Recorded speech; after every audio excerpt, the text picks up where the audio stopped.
আমের 162 এবং এই আয়াতের উপরে দু চারটি কথা বলবো। আল্লাহ পাক সুবহানাহু ওয়া তাআলা আমাদেরকে অত্যন্ত ধৈর্য এবং ভালোবাসা নিয়ে খুতবার পূর্ববর্তী এই বয়ান শুনে নিজের জীবনে আমল করার তৌফিক দান করুন। জোরে বলেন আমিন। সম্মানিত হাজিরিন, আপনারা প্রত্যেকেই অবগত আছেন আজ পবিত্র জিলহজ মাসের প্রথম জুমআ। জিলহজ মাস এটি অত্যন্ত গুরুত্বপূর্ণ এবং ইসলামের ইতিহাসে নানাবিধ কারণে খুবই মর্যাদাপূর্ণ একটি মাস। এই জিলহজ মাসের 10 তারিখ পর্যন্ত একেবারে চাঁদ ওঠার দিন থেকে শুরু করে 10ম তারিখ পর্যন্ত আল্লাহ পাক সুবহানাহু ওয়া তাআলা বান্দাদের জন্য অনেক কল্যাণ, অনেক নিয়ামত, অনেক ফজিলত এবং অনেক অনুগ্রহ এই 10টি দিনের ভিতরে মহান রব্বে করিম আল্লাহ লুকিয়ে রেখেছেন। জোরে বলেন সুবহানাল্লাহ। কেমন ফজিলত এটা আপনারা শুনলে বিস্মিত না হয়ে পারবেন না। নবী করিম সাল্লাল্লাহু আলাইহি ওয়াসাল্লাম বলছেন, বলে জিলহজের পহেলা তারিখ থেকে 1 তারিখ থেকে শুরু করে 10 তারিখ পর্যন্ত তথা কুরবানের আগের দিন পর্যন্ত কেউ যদি সিয়াম সাধনা করে, কেউ যদি রোজা রাখে, কেউ যদি রোজা পালন করে, 1 তারিখ থেকে শুরু করে 9 তারিখ পর্যন্ত যে ব্যক্তি রোজা রাখে, 10 তারিখের আগ পর্যন্ত প্রত্যেক দিনের প্রত্যেকটি রোজার বিনিময়ে ওই বান্দার আমল নামায় 1 বৎসর নফল রোজা রাখার সওয়াব আল্লাহ লিপিবদ্ধ করে দেবে। রোজা রাখবেন একটা, সওয়াব হবে গোটা বছর রোজা রাখার। বলেন আল্লাহু আকবার। এটা ফজিলত বেশি না কম? বেশি। এমন নয়, শুধু নবী করিম সাল্লাল্লাহু আলাইহি ওয়াসাল্লাম হাদিসে পাকে বলছে যে এই 1 তারিখ থেকে শুরু করে 10ম তারিখ পর্যন্ত যে রাতগুলো আছে, যে কি আছে রাত, এই প্রত্যেকটি রাতের ইবাদত বান্দার আমল নামায় লাইলাতুল কদরের সমান সওয়াব লিপিবদ্ধ করে দেবে। আর একটু জোরে বলেন না সুবহানাল্লাহ। চিন্তা করতে পারেন, আমরা শুধু একটি লাইলাতুল কদরের জন্য গোটা মাস অপেক্ষা করছি। মাশাআল্লাহ, রমজানুল মুবারকে একটি লাইলাতুল কদরের রাত পাওয়ার জন্য 10 দিন যাবত মসজিদে ইতিকাফ করছেন এবং রমজানুল মুবারকের একটি ওই রাতে লাইলাতুল কদরের রাতটি খোঁজার জন্য দিনের পর দিন মানুষ অপেক্ষা করেন, আল্লাহকে ডাকেন, নামাজ পড়েন, জিকির আজকার করেন, দোয়া মুনাজাত করেন, তাওবা ইস্তেগফার করেন। কিন্তু সেই রকম ফজিলতের 10টি রাত আল্লাহ পাক সুবহানাহু ওয়া তাআলা দিয়েছেন এই জিলহজ মাসের 1 তারিখ থেকে 10ম তারিখ পর্যন্ত। আরেকটু জোরে বলেন না সুবহানাল্লাহ। তাই আমি আপনাদের প্রত্যেককে অনুরোধ জানাবো, সম্ভব হলে প্রত্যেক দিন যদি রোজা রাখা সম্ভব না হয়, অন্তত এই আর যে কয়দিন আছে 4-5 দিন যা আছে, এই 5-6 দিন যা আছে, এই দিনগুলোতে প্রত্যেক দিন সম্ভব না হলেও মোটামুটি চেষ্টা করেন যাতে করে সোমবারের রোজা, বৃহস্পতিবারের রোজা, এই 2টা হলেও রাখার জন্য চেষ্টা করেন। আল্লাহ যেন আমাদেরকে তৌফিক দান করেন। এটা ব্যাপক সওয়াব। এমনিতে সোমবারের রোজা রাখা, বৃহস্পতিবারের রোজা রাখা, এটাতে এমনিতেই ফজিলত এবং সওয়াব, এমনিতেই সুন্নাহ মুস্তাহাব। কাজেই সেই রোজাও আপনি যদি এই জিলহজ মাসের প্রথম দিকে আদায় করেন তাহলে সেই ফজিলতও পাবেন। আবার এই ফজিলতও পাবেন কোন ফজিলত? যেখানে আমার নবী বলেছেন একটি রোজা গোটা বৎসর রোজা রাখার সমান সওয়াব। কাজেই আপনারা আমল করার চেষ্টা করুন এবং বিশেষ করে এই রাত যেগুলি আছে প্রত্যেকটি রাত লাইলাতুল কদরের সমান। সওয়াব। বলেন না সুবহানাল্লাহ। প্রত্যেকটি রাত লাইলাতুল কদরের সমান সওয়াব। এটা যেমন তেমন কথা নয়, এটা মামুলি কোনো কথা নয়। এজন্য চেষ্টা করেন যে ইবাদত রিয়াজত করতে, তাওবা ইস্তেগফার করতে, আল্লাহ পাক সুবহানাহু ওয়া তাআলাকে ডাকতে। আল্লাহ যেন আমাদেরকে তৌফিক দান করে। আর একটু জোরে বলেন না আমিন। আর আগামী যদি আপনার আগামী এই শনিবারে না, শনিবার ইনশাল্লাহ, শনিবার যদি আপনার কোরবান হলে তাহলে শুক্রবারে হয় আমাদের দেশে ইয়ৌমে আরাফা। ইয়ৌমে আরাফা, কাজেই সেই ইয়ৌমে আরাফার দিন রোজা অবশ্যই রাখার চেষ্টা করবেন। এটা ফরজও না, ওয়াজিবও না, কিন্তু এটা এমন এক ফজিলত, নবী করিম সাল্লাল্লাহু আলাইহি ওয়াসাল্লাম এই আরাফার রোজার ব্যাপারে আল্লাহর হাবিব সাল্লাল্লাহু আলাইহি ওয়াসাল্লামের স্পেশাল ফজিলতের অনেক হাদিস আছে। সুবহানাল্লাহ। এই জন্য এই ইয়ৌমে আরাফার দিন রোজা রাখবেন, সোমবার রাখবেন, বৃহস্পতিবার রাখবেন, লাগাই শুক্রবারও রেখে দিবেন, বাস। তাহলে ইয়ৌমে আরাফার দিনও রোজা হয়ে গেল। আল্লাহ যেন আমাদেরকে আমল করার তৌফিক দান করে। সম্মানিত হাজিরিন, কুরবান যখন আসে সে সময় সমস্ত আল্লাহর বান্দারা যাদের উপর কোরবানি আবশ্যক, যাদের উপর কোরবানি ওয়াজিব হয়েছে, তারা চেষ্টা করে একটি কোরবানি দিতে।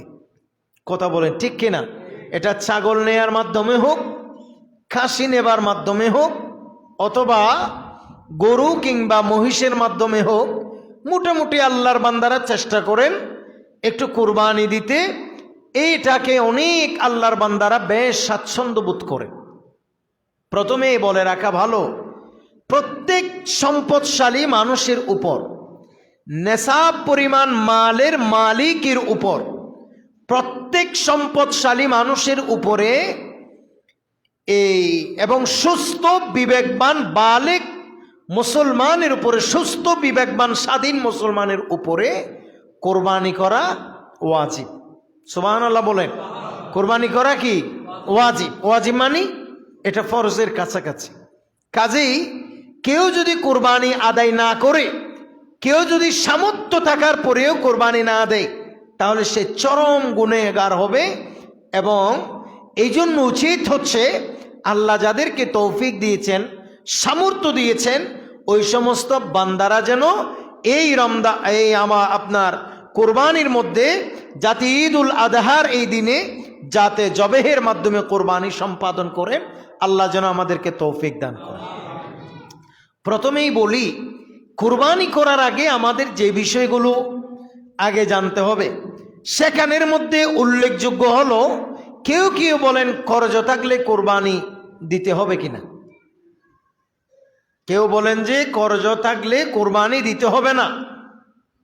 হ্যাঁ, কর্জ যদি এমন হয় আপনার পাশের কেউ পাচ্ছে, আপনার ঘরের কেউ পাচ্ছে, আপনার আশপাশে কেউ পাচ্ছে, টাকার জন্য আপনাকে কামড়াচ্ছে, এগুলো এখনই দিয়ে দিতে হচ্ছে, আপনি যদি কোরবানি করেন ওই টাকা দিতে পারবেন না, এরকম যদি হয়, তাহলে শরীয়তের ফয়সালা হচ্ছে আপনি আগে ওই কর্জগুলো, ঋণগুলো পরিশোধ করেন। কিন্তু আপনার ঋণ আছে, আপনি সাধ্য মোতাবেক স্বাবলম্বীভাবে চলাফেরা করতে পারেন। এটা ব্যাংকের লোন হতে পারে, এটা যে কোনো দীর্ঘমেয়াদী কিস্তি হতে পারে, এটা যে কোনো জায়গার একটা আপনার পাওনাদার যদি থাকে, আপনি এটা যে কোনো সময় আপনি স্বাধীনভাবে যে কোনো সময় আদায় করলে হবে। এখনই আদায় করা এটা আপনার জন্য আবশ্যক নয়। এই রকম যদি হয়, এমত অবস্থায় আপনার জন্য কর্জ থাকলেও কোরবানি করা আবশ্যক। আল্লাহ যেন আমাদেরকে বোঝার তৌফিক দান করেন। আমি কি আপনাদেরকে কথা বুঝাইতে পারলাম? তাহলে কর্জ থাকলেও কোরবানি দিতে হবে। এটা দুই সূরত। এক সূরত হচ্ছে কর্জ যদি কামাকে এখনই দিয়ে দিতে হয়, তাহলে কর্জ দিয়ে দেন, কোরবানি না করে। আর কর্জ যদি এমন হয় এতদিন দেন নাই, কোনো অসুবিধা নাই, কোরবানের সময়ও না দিলে কোনো অসুবিধা নাই, এগুলো আস্তে আস্তে দিলে হবে। অথবা দীর্ঘ সময় আছে, আপনি এদিকে স্বাবলম্বীভাবে চলতে পারতেছেন, মোটামুটি সব ঠিকঠাক মতো চলছে, তাহলে এমত অবস্থা আপনি কর্জের বাহানা দিয়ে কোরবানি দিবেন না কেন? অবশ্যই কোরবানি দিবেন। আল্লাহ যেন আমাদেরকে তৌফিক দান করে। আরে জোরে বলেন না আমিন। আর কুরবানি দেবার আগে বর্তমান যুগে আমি যে বিষয়টা গভীরভাবে লক্ষ্য করছি সেটা হচ্ছে বর্তমান যুগে অধিকাংশ মানুষের কোরবানি আদায় না হওয়ার পেছনে উল্লেখযোগ্য কারণ হচ্ছে নিয়তের অশুদ্ধতা। কিসের অশুদ্ধতা বললাম? নিয়তের। কেন? বেশিরভাগ মানুষ কোরবানি দেয় নিয়ত শুদ্ধ নেই। কেউ কোরবানি দেয় এলাকার মানুষকে দেখাবার জন্য, কেউ কোরবানি দেয় সমাজে প্রভাব বিস্তার করবার জন্য, কেউ কোরবানি দেয় বাচ্চাদের মুখে হাসি ফোটাবার জন্য, কেউ কোরবানি দেয় মেয়ে শ্বশুর বাড়িতে তরি তরকারি নিয়ে যাবার জন্য ইত্যাদি। এই জাতীয় নিয়তে যদি কেউ কোরবানি করে, বলেন আপনারা কোরবানি কি হবে? কি বলেন, হবে? হবে না। শুধু আপনার নিজের কোরবানি তো হবে না সেটা নয়, এমন দুনিয়াবি নিয়তে কোনো মানুষ যদি কোনো শিয়ারে করে, কোথায় করে? শিয়ারে। যেমন একটা গরু নিছে, 7 জনে দিচ্ছেন, এখানে একজনের নিয়ত হচ্ছে গোশত খাওয়া, গোশত নিয়ে বেড়াইতে যাওয়া, বাচ্চাদেরকে খুশি করা। এই নিয়ত যদি এরকম একজন মানুষেরও থাকে, 7 ভাগ গরুর মধ্যে 7 ভাগ মহিষ কিংবা উটের মধ্যে একজনেরও যদি এরকম নিয়ত অশুদ্ধ হয়, তাহলে 7 জনের কারো কোরবানি হবে না। একটু জোরে বলেন না নাউজুবিল্লাহ। এজন্য কোরবানি করবেন ভালো কথা, শিয়ারে কোরবানি করবেন সেটা ভালো কথা, কিন্তু কোন মানুষের সাথে কোরবানি করবেন সেটা একটু আগে আপনাকে জাস্টিফাই করতে হবে, কার সাথে আপনি কোরবানি দিতে যাচ্ছেন। কেউ কেউ বলেন হুজুর সুদের সাথে কিংবা হারাম ব্যবসা বাণিজ্য করে এমন মানুষের সাথে কোরবানি করা যাবে কিনা। এই মাসআলা হলো কেউ যদি এইরকম হারাম ইনকাম করে এই জাতীয় কোনো মানুষের সাথে কোরবানি করে, আমরা বলবো যে এসব মানুষের সাথে কোরবানি করা উচিত নয়। কোরবানি কবুল হোক না হোক এটা দূরের কথা, এটা আগে আমরা এটা বললামই না, কিন্তু আপনাদেরকে এই কথা বললাম যে এমন মানুষের সাথে যদি আপনি কোরবানি করেন তাহলে এটা আপনার দিলটা কেমন লাগবে। এই জন্য এমন মানুষের সাথে বড় গরুতে শেয়ার না দিয়ে, বড় মহিষে শেয়ার না দিয়ে, ছোট্ট একটা ছাগল দিয়ে নিজে একাকী করেন, এটাই আপনার জন্য উত্তম, এটাই আপনার জন্য উত্তম। কারণ কোরবানের মধ্যে বড় জন্তু হওয়া এটা শর্ত নয়, শুদ্ধ নিয়ত হওয়া শর্ত। সুবহানাল্লাহ বলেন। শুদ্ধ নিয়ত হওয়া কি শর্ত। এই জন্য কোনো মানুষের ইনকাম যদি কিছু হালাল কিছু হারাম এরকম হয়, তার সাথে কোরবান করলে কোরবানি হয়ে যাবে, কবুল হবে কিনা এটা আল্লাহ রাসূল আলম। আর যেই ব্যক্তি কমপ্লিট হারাম, সুদের উপরেই চলছে, আপনি দেখছেন, তার সাথে আপনি মিশবেন কেন? কাজেই আমাদের উচিত কোরবানি হবার আগে, করার আগে নিয়তটাকে শুদ্ধ করা। আল্লাহ পাক সুবহানাহু ওয়া তাআলা কোরআনুল কারীমের সূরা আল আনআমের 162 এবং 63 নম্বর আয়াতে ইরশাদ করছেন, আউযু বিল্লাহি মিনাশ শাইতানির রাজীম। কুল ইন্না সলাতি ওয়া নুসুকি ওয়া মাহয়ায়া ওয়া মামাতি লিল্লাহি রাব্বিল আলামিন। সুবহানাল্লাহ বলেন। আল্লাহ পাক সুবহানাহু ওয়া তাআলা বলছেন, ইয়া রাসূলুল্লাহ, ইয়া হাবিবাল্লাহ, আপনি বলে দেন নিশ্চয়ই আমার নামাজ, নিশ্চয় আমার কোরবানি, শুধু নামাজ এবং কোরবানি নয়, আমার হায়াত এবং মওত সব কিছু একমাত্র কুল কায়নাতের মালিক, সমগ্র জাহানের প্রতিপালক আল্লাহর জন্য। লা শারীকা লাহু ওয়া বিযালিকা উমিরতু ওয়া আনা আউয়ালুল মুসলিমিন। যার কোনো শরীক নাই, আমাকে এর এই নির্দেশ প্রদান করা হয়েছে, আর আমি প্রথম মুসলমান আমি রসুল হলাম আল্লাহর কাছে সর্বপ্রথম আত্মসমর্পণকারী। সুবহানাল্লাহ। সম্মানিত হাজরিন, কোরআনুল কারীমের এই আয়াত থেকে বোঝা যায় শুধু কুরবানি নয়, আমাদের নামাজ কার? জোরে বলতে হবে কার? আমাদের কুরবানি কার? আমাদের হায়াত এটা দিয়েছেন কে? আমাদের মওত দিয়েছেন কে? এই যে হায়াত এবং মওত দিয়েছেন আল্লাহ, আছেও আল্লাহর জন্য। আমাদের সব কিছু মহান রব্বে কারীম আল্লাহর জন্য। একটু জোরে বলেন সুবহানাল্লাহ।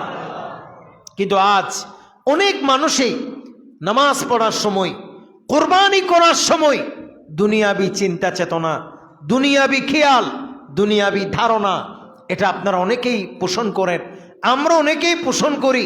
তাই আমরা অনুরোধ জানাবো, প্রিয় ভাইয়ের আমার, আমাদের একমাত্র পরিশুদ্ধ, সে অনেক বড়সড় করে কোরবানি দিয়েছিল, আর আল্লাহর কাছে একজন সন্তানের কোরবানি কবুল হয়েছে। সে এত বড়সড় কোরবানি দেয় নাই, সে ছোটখাটো আল্লাহর দরবারে কোরবানি দিয়েছিলেন, কিন্তু তার নিয়ত শুদ্ধ হওয়ার কারণে আল্লাহ ওই ছোট কোরবানিটাকে বড় করে কবুল করেছে। আরো জোরে বলেন না সুবহানাল্লাহ। আপনারা জানেন আদম আলাইহিস ইসলামের সন্তানেরা, এক সন্তান, এক জোড়ার সন্তান অপর জোড়ার মেয়ের সাথে বিবাহ হইত। কারণ সৈয়দনা আদম আলাইহিস সালামের সময় তো কোনো কি ছিল না, অন্য কোনো মানুষ ছিল না, ওনারাই তো ছিলেন। কথা বলেন ঠিক কিনা? সেই জন্য আদম নবী থেকে একজন ছেলে একজন মেয়ে, এভাবে জোড়াই জোড়াই হতো।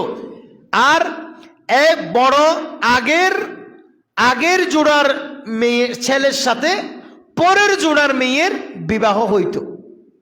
এটা ছিল সৈয়দনা আদম আলাইহিস সালামের জামানার বিবাহ পদ্ধতি। দেখা যাচ্ছে আদম নবী আলাইহিস সালামের সন্তান, তার নাম ছিল কাবিল। কাবিলে যাকে বিবাহ করবে ওই মেয়ের নাম ছিল লাবুদা, বা বিভিন্ন তফসিরে বিভিন্ন নাম আসছে। আর হাবিল যাকে বিবাহ করবে ওই মেয়ের নাম ছিল আকলিমা। কি নাম বললাম? আকলিমা। কিন্তু মেয়ের সৌন্দর্য বিবেচনায়, সার্বিক পরিস্থিতি বিবেচনা করে সৈয়দনা আদম আলাইহিস সালামের জামানার এই নিয়ম নীতিকে উপেক্ষা করে নিজস্ব বিবেচনায় সেই কাবিল সিদ্ধান্ত নিয়েছে, সে লাবুদা যেহেতু কালো সুন্দর, এই জন্য সে লাবুদাকে বিবাহ করবে না। শরীয়তে নিষেধ হলেও নিজের জোড়ার যেই মেয়ে তার নাম ছিল আকলিমা, সেই আকলিমাকে সে বিবাহ করবে। একটু জোরে বলো না নাউজুবিল্লাহ। বলেন এটা আইনত কি ন্যায় নাকি অন্যায়? জোরে বলেন ন্যায় নাকি অন্যায়? শুধু অন্যায় না, চরম অন্যায়। প্রিয় ভাইয়ের আমার, আল্লাহর নবী আদম আলাইহিস সালাম, হযরতে আদম নবী আলাইহিস সালাম সন্তানদেরকে বসাইলেন এবং তাদেরকে ওয়াজ ও নসিহত করলেন। সুবহানাল্লাহ বলেন। ওয়াজ ও নসিহত করলেন। এটা আমাদের জন্য এখানে একটা বড় শিক্ষা কি, বাচ্চারা কোনো অন্যায় করলে, অনিয়ম করলে, ছেলে বউয়ের সাথে বাচ্চার কোনো আপনার সন্তানের ঝগড়াঝাটি হলে আপনি বাবা হিসাবে আপনার উচিত কি? আপনার উচিত হচ্ছে যেটা আমরা আদম আলাইহিস সালাম থেকে শুরু করে আজ পর্যন্ত শিক্ষিত পরিবার সমূহে আমরা যেটা লক্ষ্য করছি এবং যেটা নীতি নৈতিকতাই সাপোর্ট করছে, সেটা হচ্ছে বাবা হিসেবে, গার্ডিয়ান হিসেবে আপনার প্রথম দায়িত্ব হচ্ছে তাদেরকে বসিয়ে তাদেরকে দ্বীনের তালিম দেয়া। আল্লাহ কি বলেছেন, রাসূল কি বলেছেন, কোরআন কি বলেছেন, হাদিস কি বলেছেন, আপনার বয়সের বিবেচনায় কি আপনার করণীয় ইত্যাদি বিষয়ে সন্তান সন্ততি, সন্তানের বিবিদেরকে ওয়াজ করা, এটা আপনি বাবা হিসেবে প্রথম দায়িত্ব। আর একটু জুড়ে বলেন না সুবহানাল্লাহ। এখন তো অধিকাংশ বাবা নিজেই নামাজ পড়ে না, সন্তানকে আল্লাহর জন্য নামাজ পড়তে বলবে কিভাবে? নিজেই তো মিথ্যে কথার উপর, সন্তানকে কোন মুখে বলবে বাবা মিথ্যে বলিস না? নিজেই তো ধোঁকাবাজির উপরে, সন্তানকে কিভাবে বলবে ধোঁকাবাজি করিস না? নিজেই তো গুনাহের মধ্যে ডুবে আছে, আর কিভাবে সন্তানকে বলবে বেটা কখনো তুই গুনাহ করিস না? এটা কিভাবে বলবে? এই জন্য বাবারা, আগে আপনাদেরকে শুদ্ধ হতে হবে, আপনাকে আগে স্বচ্ছ হতে হবে, এরপরে সন্তানদেরকে নিয়ে আপনি মাঝে মাঝে বসবেন। সৈয়দুনা আদম নবী আলাইহিস সালাতু ওয়াস সালাম যেভাবে সন্তানদেরকে ওসিয়ত করেছেন, নসিহত করেছেন, ওয়াজ করেছেন, এভাবে দেখবেন যে অনেক নবী আম্বিয়া ইকরামের জীবনীতে আছে, হযরতে লুকমান আলাইহিস সালাতু ওয়াস সালামের জীবনীতে আছে। তারা দেখা গেছে যে আগে নিজের সন্তান সন্ততিদেরকে, পরিবার পরিজনকে ওয়াজ করেছেন। তারা মানলে মানছে, না মানলে না মানেন, এটা তাদের ব্যাপার। কিন্তু আগে আপনি অভিভাবক হিসেবে আপনার উচিত পরিবারকে ঠেকেন দেয়া, কথা বলেন ঠিক কিনা? এটা করবেন। নবী আদম আলাইহিস সালাম বসলেন বাচ্চাদের সাথে, বেটা কাবিল তুমি বিবাহ করবা লাবুদাকে, আর হাবিল তুমি বিবাহ করবা আকলিমাকে।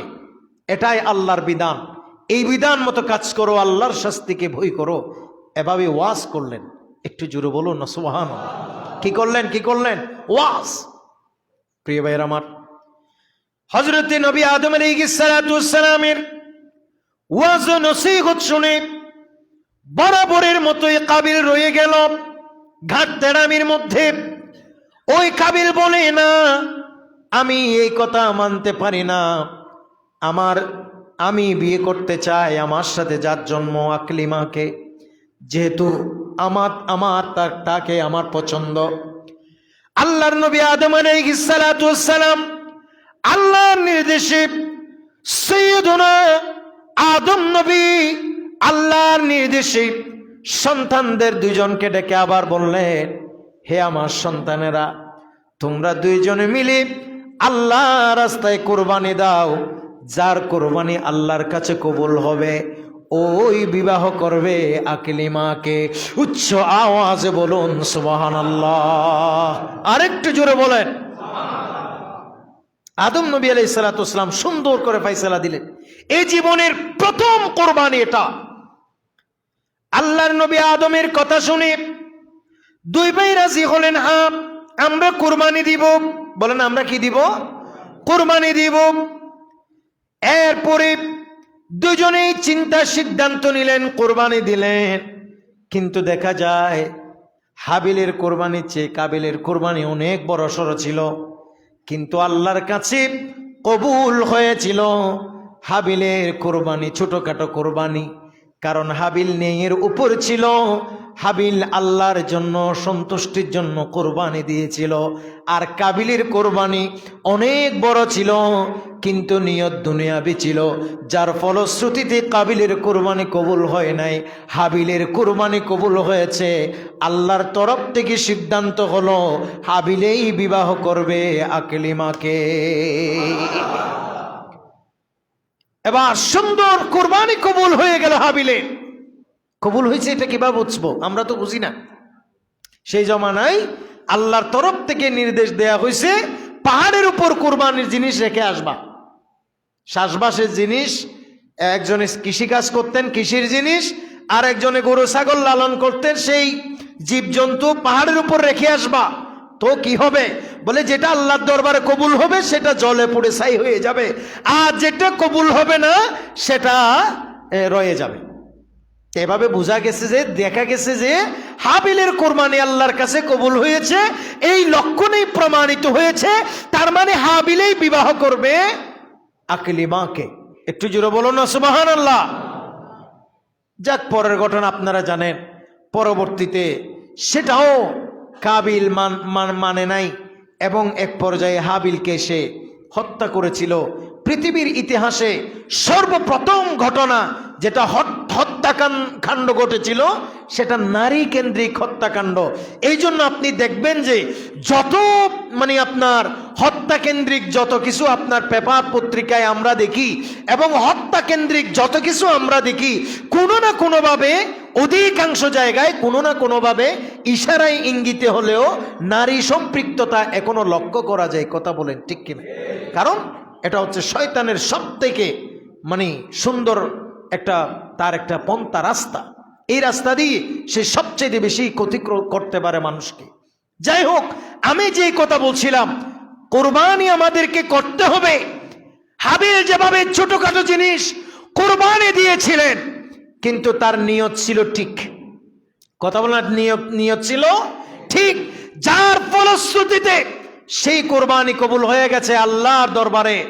আর যে ব্যক্তি আর কাবিল অনেক বড় কোরবানি দিয়েছে কিন্তু কোরবানি কবুল হয় নাই, আল্লাহ তাআলা বলেন ইন্নামা ইয়াতাকাব্বালুল্লাহু মিনাল মুত্তাকিন, নিশ্চয়ই আল্লাহর কাছে মুত্তাকিদের পক্ষ থেকে কোরবানি কবুল হয়ে থাকে। সুবহানাল্লাহ। এজন্য কোরবানি আসার আগে তাকওয়া অর্জন করেন, তাকওয়া অবলম্বন করেন, নিয়ত শুদ্ধ করে শুধু আল্লাহর জন্য কোরবানি করার চিন্তা করেন। কাজেই আল্লাহর জন্য যদি কোরবানি না দিয়ে আপনি মানুষের জন্য যদি দেন, সেটা তো কোরবানি হবে না, পক্ষান্তরে আরো গুনাহগার হবেন, আরো গুনাহ হবে। কথা বলেন, আরো কি হবে? গুনাহ হবে। তো আপনি টাকা খরচ করে গুনাহ কেন কামাবেন? নবী সাল্লাল্লাহু আলাইহি ওয়াসাল্লাম বলছেন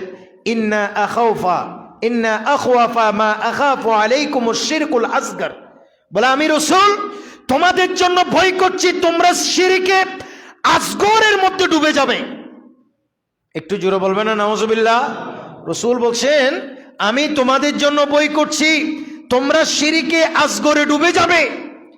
ক্বালু, সাহাবায়ে কেরাম বললেন ওমা শিরকুল আসগর ইয়া রাসূলুল্লাহ, নবী আপনি বলেন শিরকে আসগর আবার কি, ছোট শিরক আবার কি? আমার নবী বলেন ক্বালা আর রিয়াউ, বলে রিয়া লৌকিকতা, মানুষকে দেখাবার জন্য কোরবানি, মানুষকে দেখাবার জন্য নামাজ, মানুষকে দেখাবার জন্য ইবাদত, মানুষকে দেখাবার জন্য তাসবিহ, মানুষকে দেখাবার জন্য কোরআন তেলাওয়াত, মানুষকে দেখাবার জন্য ভালো কাজ, মানুষকে দেখাবার জন্য দান, মানুষকে দেখাবার জন্য দান সদকা খায়রাত ইত্যাদি যারাই করে, এটাই হচ্ছে শিরকে আসগর, এটাই হচ্ছে রিয়া, আর এটাই হচ্ছে গুনাহে কবিরা। একটু জোরে বলুন নাউজুবিল্লাহ। যারা মানুষকে দেখাবার জন্য নামাজ পড়েন, যারা মানুষকে দেখাবার জন্য কোরবানি দেন, যারা মানুষকে দেখাবার জন্য, মানুষ দানবীর বলার জন্য দান করেন, মানুষকে দেখাবার জন্য যারা ভালো কাজ করেন, আমার নবী বলেন হাসরের ময়দানে এমন হবে ইয়াকুলুল্লাহু আযজা ওয়া জাল্লা, আল্লাহ পাক সুবহানাহু ওয়া তাআলা তাদেরকে বলবেন লাহুম ইয়াউমুল কিয়ামতি, কিয়ামতের দিন আমার আল্লাহ তাদেরকে বললেন ইদা জুজিয়ান নাসু বিআমালিহিম, এই আল্লাহর বান্দারা তোমাদের মধ্যে যারা মানুষকে দেখাবার জন্য আমল করছো, আজকে যাদেরকে দেখাবার জন্য তোমরা কোরবানি করেছো, আজকের দিনে তোমরা তাদের কাছে যাও। একটু জোরে বলেন না নাউজুবিল্লাহ। তাদের কাছে যাও। ইযহাবু ইলাদ-দীনি কুনতুম, ইযহাবু ইলাল্লাযীনা কুনতুম তুরাউনা ফিদ-দুনিয়া ফাআনজুরু হাল তাজিদুনা ইনদাহুম জাযাআন। আজকের এই দিনে আমি আল্লাহর কাছে তোমাদের কোনো বিনিময় নাই, তোমাদের কোনো বিনিময় নাই। আজকের এই দিনে তোমরা সিরিফ মহান রব্বে করিম আল্লাহর জন্য যেহেতু করো নাই, সিরিফ দুনিয়াতে যাদের জন্য করেছিলা, আজকের দিনে তোমরা তাদের কাছে প্রতিদান আনতে যাও। একটু জোরে বলুন নাউজুবিল্লাহ। দেখো দুনিয়াতে তুমি নামাজ পড়ছো, দুনিয়াকে তুমি দান করছো, দুনিয়াতে তুমি কোরবানি দিয়েছো অনেক বড়, যাদেরকে দেখাবার জন্য দিছো, আজকের দিনে তারা কিছু দিতে পারে কিনা দেখো।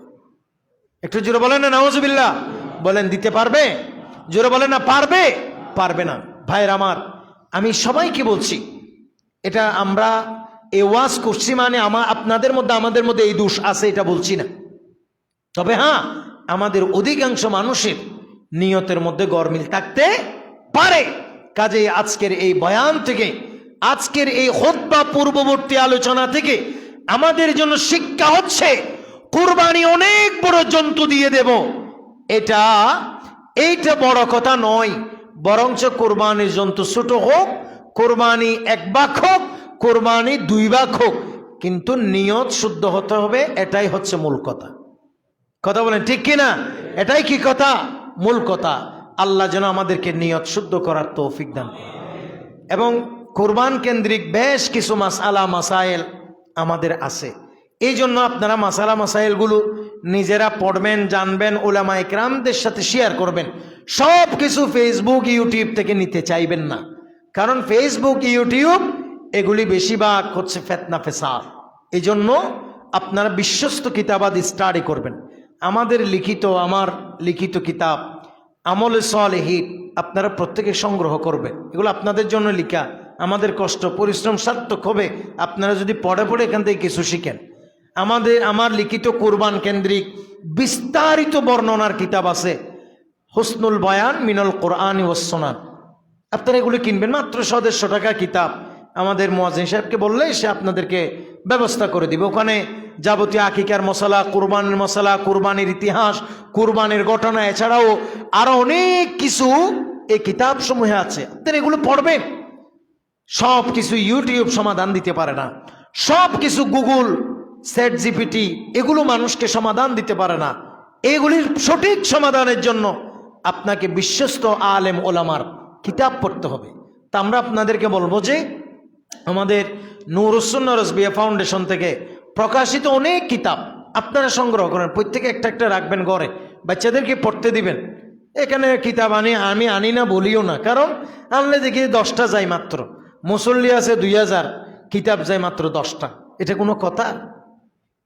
এগুলি এই কিতাবগুলোতে এটা কোনো আমাদের ব্যবসাও না।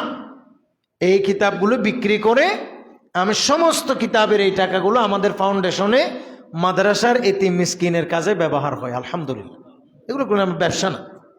আপনারা এগুলো সংগ্রহ করবেন। অনেক মানুষ জটিল কঠিন মাসালা, কোরবানের মশালা, আকিকার মশালা, অনেক মশালা, তো এখানে একদম সহজভাবে আমরা এগুলো গুছাই দিছি। আমলে সালেহীন আছে আমাদের কিতাব, তারপরে আমাদের কিতাব আপনার হুসনুল বয়ান আছে, আর নূরুল মুবিন আছে, নৌবাহার আছে। এসব কিতাবগুলো আপনারা কালেক্ট করবেন। আমি বলবো যে আপনারা মুয়াজ্জিন সাহেবকে দিয়ে কোরবানের আগে এগুলো কালেক্ট করবেন এবং সেখান থেকে পড়বেন। একেবারে নিজে পড়তে না জানলেও কিনে কিনে ঘরে দিবেন। বাচ্চাদেরকে মোবাইল না দিয়ে একটা একটা ধর্মীয় বই হাতে দিবেন, বলবেন যে এটা পড়ো, এখানে কি কি পাইছো তোমার আম্মুকে এবং আমাকে বলবা। এভাবে করে বাচ্চাদেরকে মোবাইল থেকে দূরে সরাই রাখেন। নয়তো যেই সমাজ ব্যবস্থা বর্তমানে চালু হচ্ছে, আগামী 2-10 বছর পর প্রতিবন্ধী সমাজ হবে আমাদের সমাজ। কিচ্ছু জানবে না, মানসিক প্রতিবন্ধী হবে সবাই।